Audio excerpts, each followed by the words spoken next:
Al-aqrab adapun keluarga dekat, kal aqrab seperti kalajengking. Itu maksudnya gimana? Orang kadang kalau dengan orang lain lebih nyaman komunikasinya, tapi dengan tretan tibi, dengan alen tibi, dengan saudara tibi, ini kadang gotak, kadang garang, padeben kalajengking.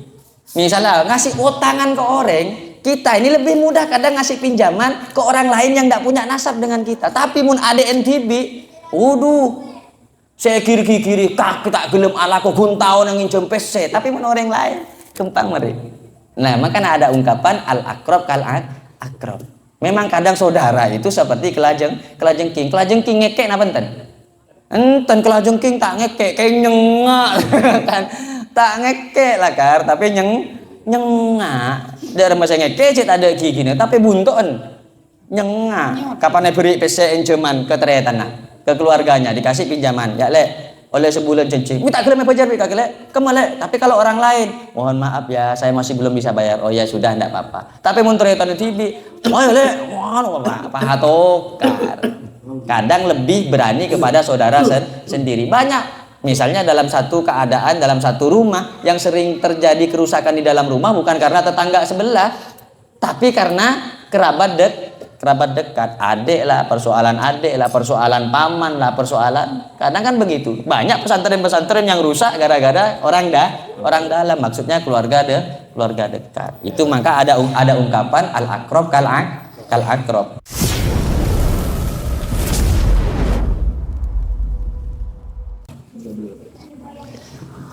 Assalamualaikum warahmatullahi wabarakatuh. Waalaikumsalam warahmatullahi wabarakatuh. Bismillahirrahmanirrahim. Alhamdulillah wassalatu wassalamu ala khairi khalqillah sayyidina wa maulana Muhammad ibni Abdullah wa ala alihi wa ashabihi wa man tabi'a sunnatahu waqtada bihudah ila yaumil liqa'illahi wa la hawla wa la quwata illa billah, amma ba'du. Hadratal muhtaramin wal muhtaramat al-a'izza jamil hadirin fi hadzal majlis, yang saya muliakan, yang saya hormati dan yang saya banggakan, para hadirin sekalian, para jamaah majlis sholawat dan zikir, Rotibul Haddad, alumni, wali santri dan simpatisan Pondok Pesantren Salafiyah Syafi'iyah Sukorejo Situbondo. Wabil khusus kepada Sohibul Bait Ustadzah Sumrati dan keluarga beserta suaminya, mudah-mudahan senantiasa dalam lindungan Allah Subhanahu wa taala, mendapatkan berkat dan syafaat dari baginda Rasulullah Muhammad sallallahu alaihi wasallam. Bismillahirrahmanirrahim. Al-babul hadi asyara fi dzikri nida'ir ruhi ba'dal khuruji. Yang ada kitab Daqaiqul Akhbar halaman 11, bab ke-11. Adapun ini adalah bab yang ke-11, fi dzikri nida'ir ruhi ba'dal khuruji, di dalam menjelaskan tentang panggilannya ruh ba'dal khuruji, ketika ruh dicabut. Jadi ketika ruh seseorang yang ada di dalam tubuh dicabut oleh Allah Subhanahu wa taala, ini memiliki atau melakukan beberapa keadaan. Di antaranya ada yang memang merasa sangat sakit ketika roh itu dicabut, sehingga roh badan tadi merasa sakit dan menjerit ketika roh dicabut dari badan. Wa fil khabari, dan ialah di dalam satu hadis ruwiya yang diriwayatkan apa khabar an Aisyah radhiyallahu anha, dari Sayyidah Aisyah radhiyallahu taala anha. Sayyidah Aisyah ini merupakan istri dari baginda Nabi Muhammad sallallahu alaihi wasallam, putri dari Sayyidina Abu Bakr Siddiq radhiyallahu taala anhu. Jadi Rasulullah ini punya istri sebanyak 11 orang. Istrinya Rasulullah ada 11. Akan tetapi yang mendampingi Rasulullah sallallahu alaihi wasallam hingga wafat itu ada 9 orang. Yang termaktub di dalam nazoman kitab Aqidatul Awam, bunyinya antis ini suatin wafatul Mustafa khuyyirna fakhtarnan nabiyal muktafa Aisyatun wa Hafsatun wa Sauda Sofiyatun Maimunatun wa Ramlah Hindun wa Zainabun kada Juwairiyah lil mu'minina ummahatun mardiyah. Antis iniswatin wafatul Mustafa. Ada 9 istri yang memang senantiasa istiqomah, senantiasa setia mendampingi Rasulullah Shallallahu Alaihi Wasallam hingga beliau wafat.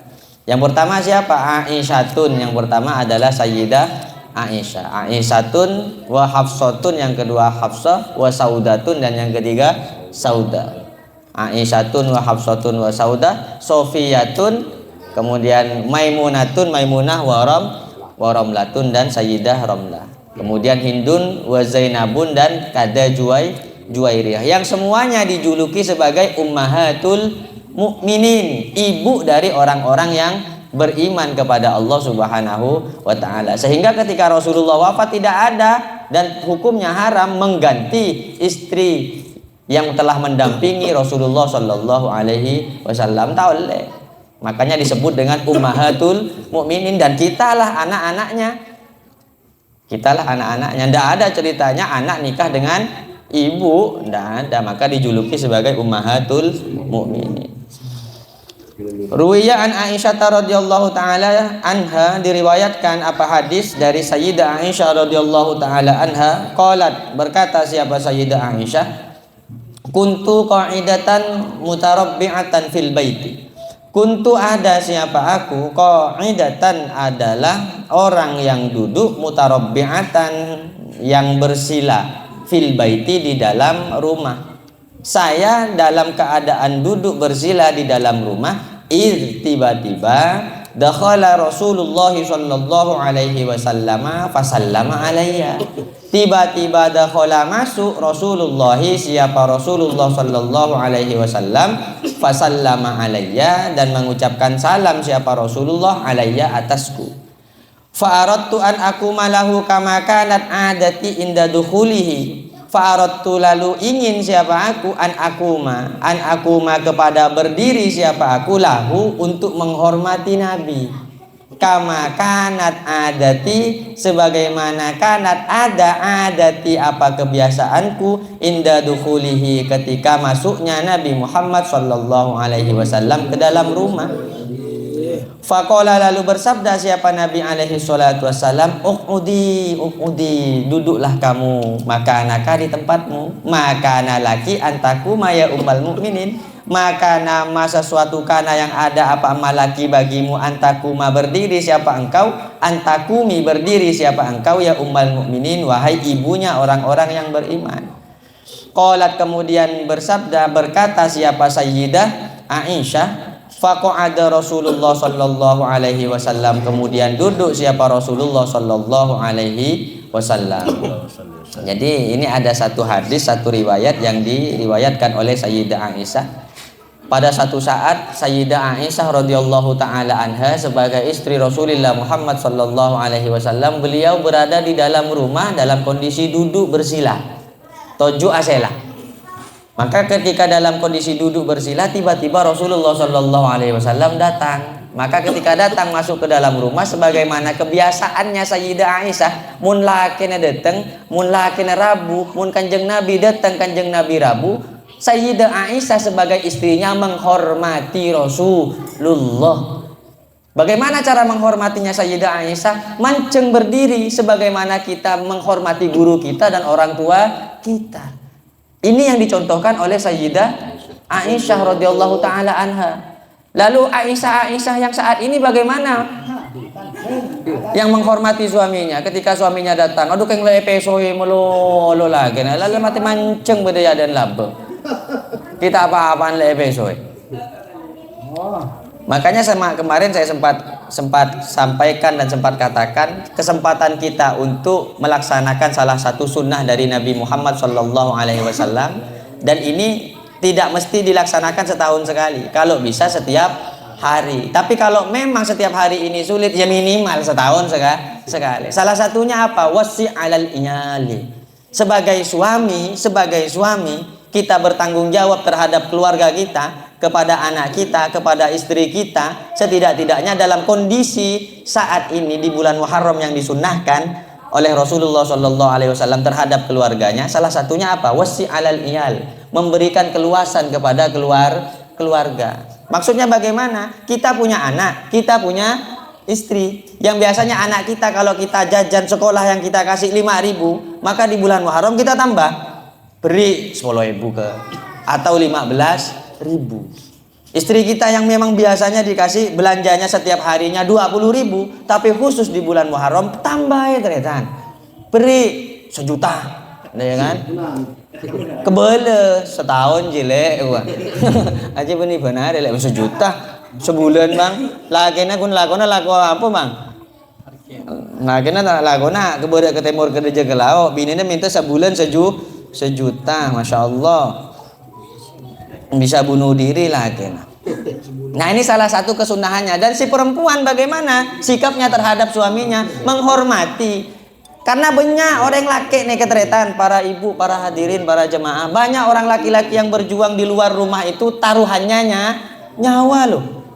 Sampean boleh jadi saat ini bisa bertemu dengan suaminya, maka ketika suaminya keluar dari rumah untuk melaksanakan kewajibannya mencari nafkah, tataplah wajahnya dengan penuh pandangan rahmat dan kasih sayang. Boleh jadi itu adalah tatapan terakhir. Lakena lako nyupir, lakena lako bede etase, lakena lako mancing atau menjalai ikan. Boleh jadi ketika keluar pada saat itu adalah keluar terakhir kali, tatapan terakhir kali. Pas markirnya tabrak budi kan. Boleh jadi. Jadi ketika memang betul-betul dilaksanakan sebagaimana Sayyidah Aisyah radhiyallahu taala anha, maka kehidupan rumah tangga sangat sejahtera. Bagaimana Sayyidah Aisyah ketika Rasulullah datang dihormati dan ditazimi, manceng. Tapi Rasulullah mengerti.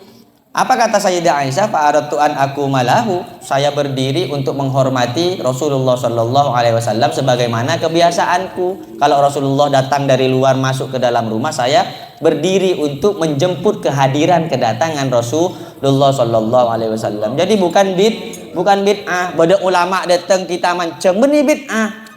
Itu justru sunnah. Para sahabat bahkan keluarga Rasulullah, istri Rasulullah melakukan.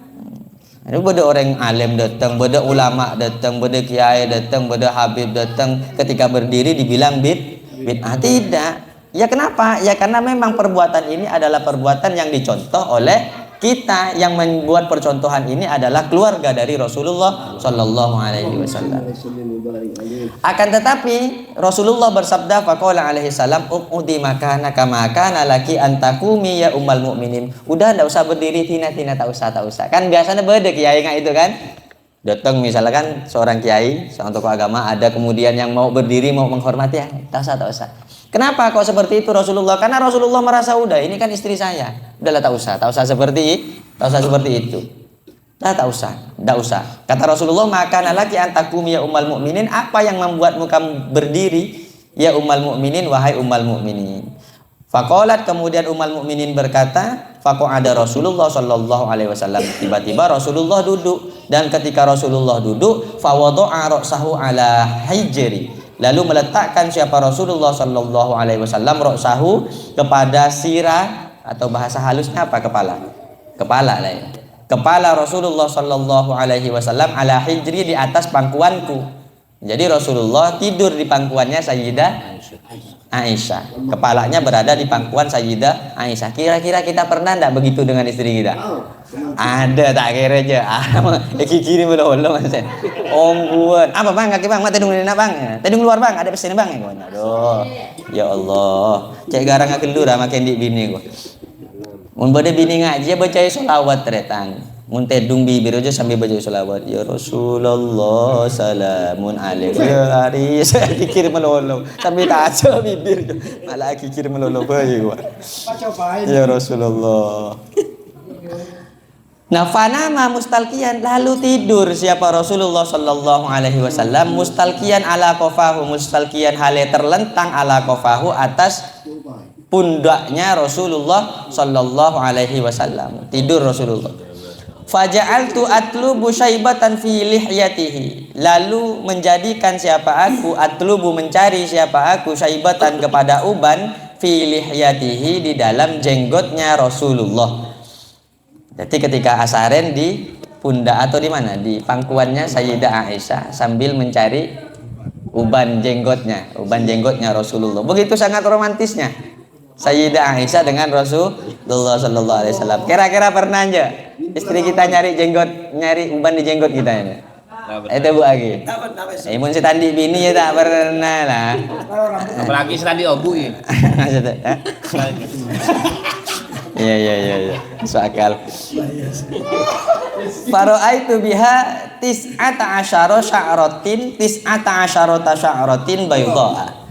Lalu melihat siapa aku biha dengan jenggot, biha dengan uban tis'ata asyarata sya'ratin bayudha, atau faro'aitu lalu melihat siapa aku biha dengan lihyah, dengan jenggot, tis'ata asyarata sya'ratin kepada 19 bulu bayudha yang berwarna putih. Rasulullah, Sayyidah Aisyah melihat jenggotnya Rasulullah ada 17 yang berwarna putih, 19 yang berwarna putih. Kemudian terlintas di dalam hatinya Sayyidah Aisyah, fatafakkartu fi nafsi, lalu berpikir siapa aku fi nafsi, di dalam angan-anganku. Fakultu, lalu berkata siapa aku, innahu sesungguhnya Rasulullah la yakhruja minad dunya qabli, akan wafat siapa Rasulullah sallallahu alaihi wasallam, keluar siapa Rasulullah minad dunya dari dunia, qabli sebelum aku. Fatabaqal ummatu bila nabiyyin, maka tersisa al ummatu apa umat bila nabiyyin tanpa seorang nabi. Fabakaitu, lalu menangis siapa aku, hatta sala dam'u aini, sehingga mengalir dam'u aini apa air mataku, ala khaddi di atas pipiku. Wataqatara minhu, dan menetes apa air mata minhu dari pipi, ala wajhihi, menimpa wajah Nabi Muhammad sallallahu alaihi wasallam. Fantabaha, lalu tiba-tiba terbangun siapa Nabi, min naumihi, dari tidurnya Nabi Muhammad sallallahu alaihi wasallam. Faqala alaihi salam, lalu bersabda siapa Nabi Muhammad alaihi salam, malladzi abkaki ya ummal mu'minin, malladzi abkaki, apakah alladzi yang telah abkaki, membuat menangis ki kepadamu, ya ummal mu'minin, wahai ibunya orang-orang mukmin. Apa yang membuat kamu menangis wahai Aisyah, ummal mu'minin, ibunya orang-orang mukmin. Faqasastu alaihi al-qissata, lalu menceritakan siapa aku alaihi atas Nabi Muhammad al-qissata kepada satu kisah. Summa qala alaihi salam, kemudian berkata siapa Nabi alaihi salatu wassalam, ayyu halin asyaddu alal mayyiti, ayyu halin, keadaan apakah asyaddu yang lebih sangat, alal mayyiti atas mayyit. Kemudian menjawab siapa aku, fakultu kul ya Rasulullah sallallahu alaihi wasallam, maka menjawab siapa aku, Sayyidah Aisyah menjawab, kul ya Rasulullah, engkau katakanlah olehmu wahai Rasulullah sallallahu alaihi wasallam. Kata Kanjeng Nabi Muhammad, bal kuli, tidak, kuli katakanlah olehmu, anti engkau. Fakultu, kemudian berkata siapa aku, la yakunu asyaddu halatan alal mayyiti, tidak ada asyaddu halatan apa paling parah, apanya halatan keadaannya, alal mayyiti atas mayyit, min waktu hurujihi, dari waktu keluarnya mayyit, min darihi, dari rumahnya mayyit. Jadi ceritanya seperti ini nih dari awal nih. Jadi ketika Rasulullah tidur di pangkuan Sayyidah Aisyah radhiyallahu taala anha, tiba-tiba Sayyidah Aisyah ini sembari mencari atau melihat uban dari jenggot Rasulullah sallallahu alaihi wasallam terhitung sebanyak 19. Kemudian terlintas di dalam hatinya Sayyidah Aisyah radhiyallahu taala anha, Rasulullah sudah semakin sepuh. Jadi wajar, artinya wajar itu begini, ini salah satu fitrahnya manusia adalah semuanya insya Allah akan beruban, jenggotnya beruban, kepalanya beruban. Kenapa demikian? Karena memang salah satu fitrah dari manusia, dan fitrah ini merupakan pengingat yang diberikan oleh Allah Subhanahu wa ta'ala kepada manusia. Allah berfirman di dalam Al-Quran, awalam nu'ammirkum ma yatadzakkaru fihi man tazakkara wa ja'akum nadhir. Tidakkah kami sudah memanjangkan usia kalian dan kalian bisa mengingat-ingat bahwa akan ada sesuatu yang sekiranya sesuatu itu menjadi pengingat terhadap diri kalian. Apa sesuatu itu? Di antaranya adalah wa man nu'ammirhu nunakkishu fil khalq. Ketika usia itu semakin tua, maka akan dibalik oleh Allah Subhanahu wa ta'ala. Yang dulunya dia kuat, maka ketika sudah tua tidak lagi dia menjadi sosok orang yang kembali kuat. Lambok manjat telapak ki kuat, maka ketika sudah tua tidak lagi kuat. Nunakis hufil khalq, itu pasti pasti dibalik oleh Allah Subhanahu wa taala. Mun biasana sehari bisa ngalah sampai 5 kali, umpama tua terketeran ge perak kare nafsu saya kuat, meli macam-macam kan. Sekalian nempel metunya nel tu yo kan. Jadi perak kare nafsu. Artinya nunakis fil khalq. Salah satu tandanya apa? Ya dia kekuatannya dicabut oleh Allah Subhanahu wa taala. Tandanya yang lain apa? Dulunya terang melihat cewek dari jauh. Ini kelihatan cantiknya, tapi sekarang muncul tak semak. Tak ketela ada tang bini apa beni ya kok. Makanya ternyata matua ternyata kan saking rabun nah. Beri salah satu contohnya apa? Oben, peringat. Ini pengingat.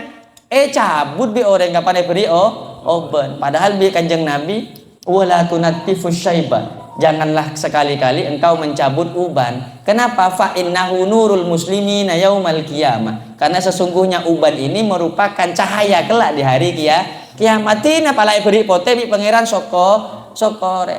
Tapi bagaimana kalau misalnya dicabut atau misalnya mau disemir, ya silakan, tidak masalah. Tapi paling pantar hukumnya makro. Dalam madhab Syafi'i hukumnya makro kalau mencabut uban. Kenapa? Salah satu tandanya adalah uban merupakan tanda bagi kita bahwa usia kita telah masuk usia yang sudah iqomah.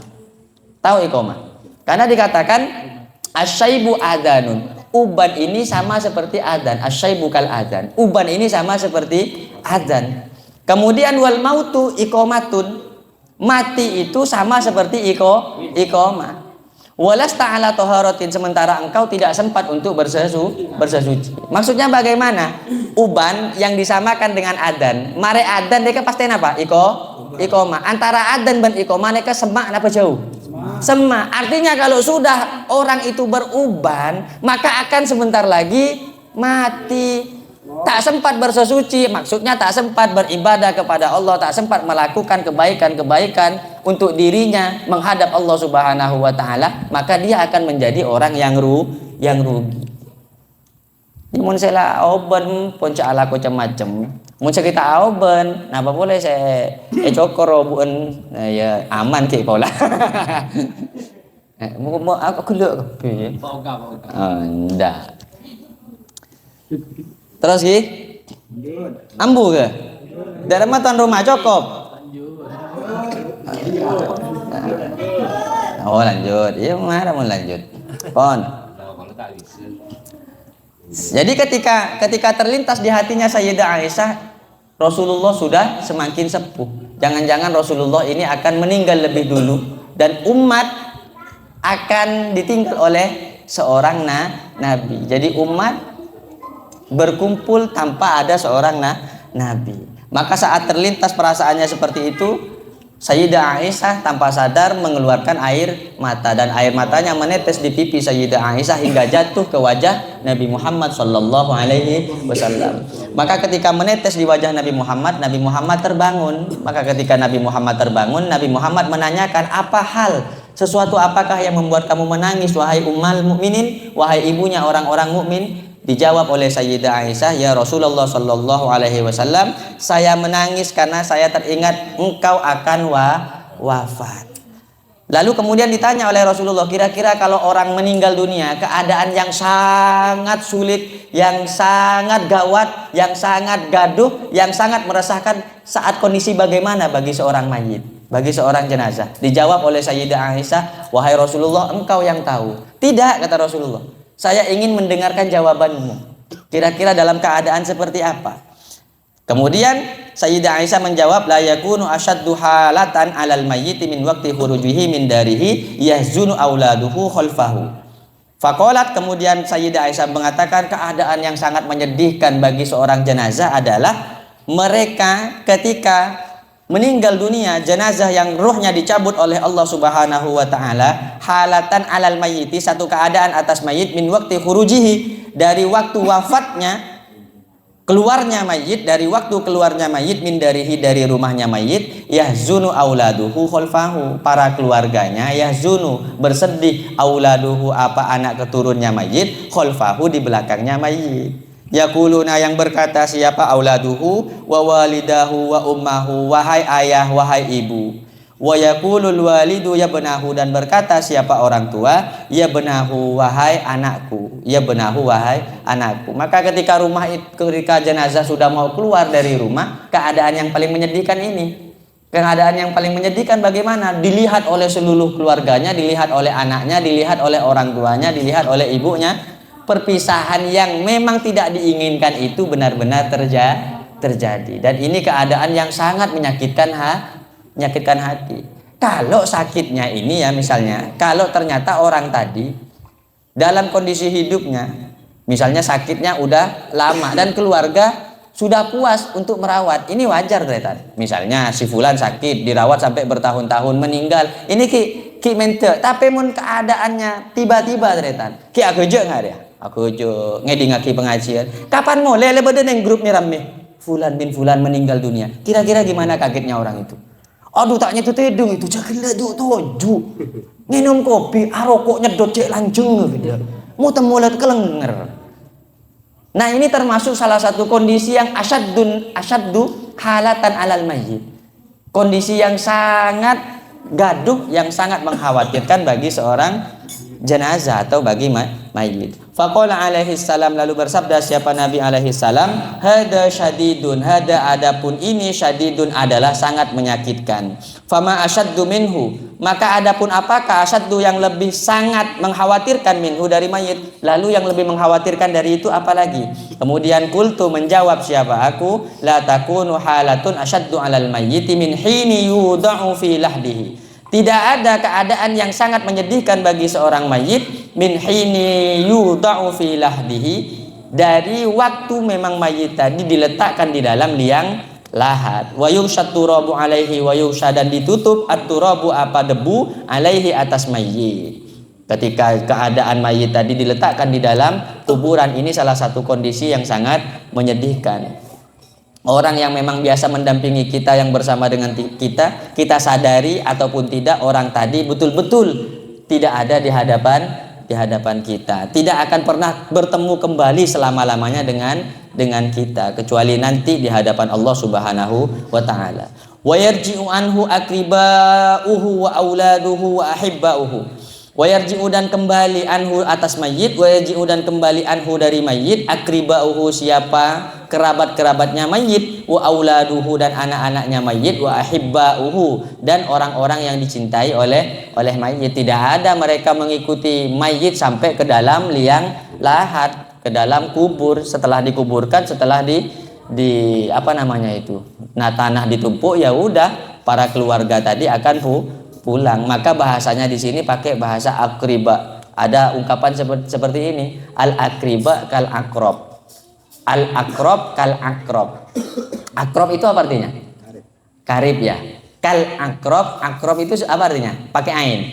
Kalajengking. Al akrob adapun keluarga dekat, kal akrob seperti kalajengking. Itu maksudnya gimana? Orang kadang kalau dengan orang lain lebih nyaman komunikasinya, tapi dengan Tretan TV, dengan Alen TV, dengan saudara TV, ini kadang gotak, kadang garang, padahal kalajengking.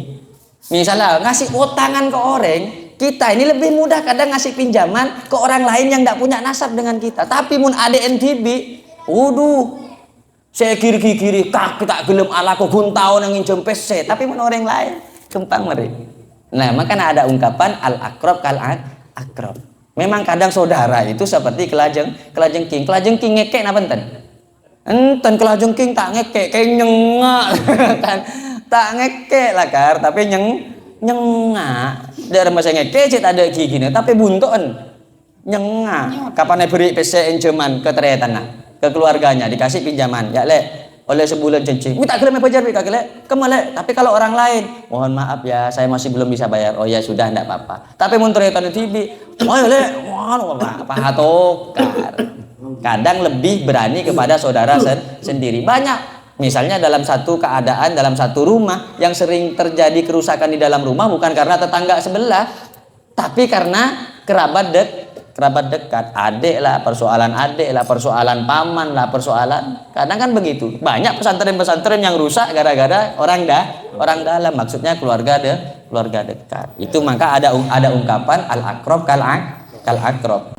Keluarga dekat biasanya sama seperti kelajengking. Kelajengking tidak menggigit tapi nyengah. Wa yusallimunahu ilallahi ta'ala, dan menyerahkan siapa mereka manusiahu kepada mayit, menyerahkan ilallahi ta'ala kepada Allah subhanahu wa ta'ala, ma'fi'lihim bersama pekerjaannya mayit.